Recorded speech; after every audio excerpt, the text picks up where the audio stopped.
Hello et bienvenue dans ce 3e vlog. J'ai eu envie d'essayer la voix off cette fois-ci, alors j'espère que ça sera réussi.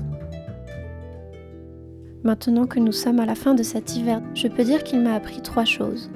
La première, c'est que offrir des cadeaux toute l'année, et ce même quand Noël est passé, est une source de joie infinie. J'en ai pris conscience qu'avec Oleta, je pouvais offrir des cadeaux toute l'année, et c'est d'autant plus vrai avec l'option de confection sur mesure. C'est-à-dire que je coud le vêtement uniquement pour vous, après que vous ayez passé commande. Ainsi, c'est une confection plus personnalisée encore. Je sais pour qui je couds, vers quelle maison la création va voyager, et si c'est un cadeau d'anniversaire pour son ami, ou un cadeau d'amour de soi à soi. Eh bien, ça m'a donné à moi aussi l'envie d'offrir plus souvent des cadeaux. Quelle joie de commander chez des créateurs que j'admire. Les paquets sont truffés de petites attentions et on sent que c'est fait avec amour. C'est vraiment top et c'est gratifiant de consommer autrement. D'ailleurs, sur mon site, je viens de mettre à jour une section blog et j'y ai partagé ma sélection coup de cœur créateur.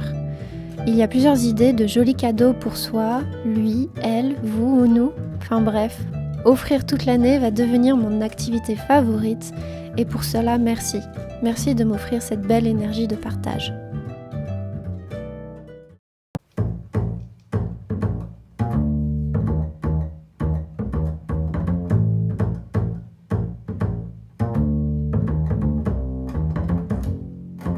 À Paris, on a eu plusieurs fois de la neige cette année, alors j'en ai profité pour sortir un peu. Car sinon, honnêtement, cet hiver, j'ai plutôt hiberné sous un plaid. Et il n'y a aucun mal à ça. Quand on a besoin de ralentir, mieux vaut s'écouter et se reposer.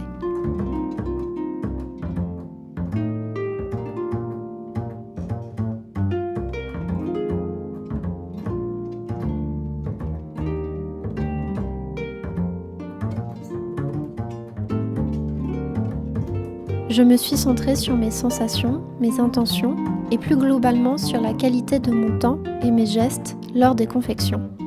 Et oui, la confection sur commande manque encore plus dans un travail en pleine conscience. Et je compte bien continuer sur ma lancée, car j'aime beaucoup cette manière de travailler et je crois qu'ainsi vos créations se remplissent de bonnes énergies juste pour vous. Je vous remercie d'ailleurs énormément pour tous vos retours qui vont en ce sens. Savoir que vous prenez soin du vêtement et réciproquement, c'est le plus gratifiant dans mon travail. Mille merci.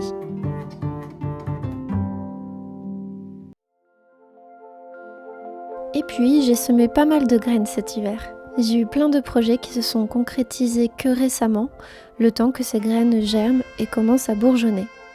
Aussi, j'ai eu le plaisir de rencontrer Hélène, qui a un compte Insta engagé vers l'écologie et le slow life. Elle a visité mon atelier et c'était la première fois que je montrais mes tissus à quelqu'un. C'était très chouette. Nous avons discuté de l'upcycling et elle a mis en lumière mon travail. D'ailleurs, dans cette thématique, je vous propose de lire mon article sur les outils qui existent contre le greenwashing. Vous pourrez notamment découvrir que Oleta fait partie des marques sélectionnées par Marquise, un générateur de marques de mode éthique. Je n'en dis pas plus, allez voir sur oleta.fr à la section blog. Puis, Oleta a aussi participé à une boutique éphémère dans le Marais début mars. C'était un pop-up de 4 jours autour de l'upcycling organisé par Noémie et Roman de Point Physique. C'était l'occasion de vous rencontrer, mettre quelques visages sur vos pseudos d'internet et d'essayer les nouveaux vêtements du printemps. Maintenant, j'ai mis à jour le e-shop et je vais pouvoir commencer la confection des nouvelles commandes. Merci, vraiment merci d'être toujours au rendez-vous et de soutenir mon entreprise créative à taille humaine. Ce sera tout pour cette semaine d'hiver qui s'achève, mais je peux vous dire déjà que mon printemps sera très fleuri. Prenez soin de vous et continuez de rêver. Tchuss!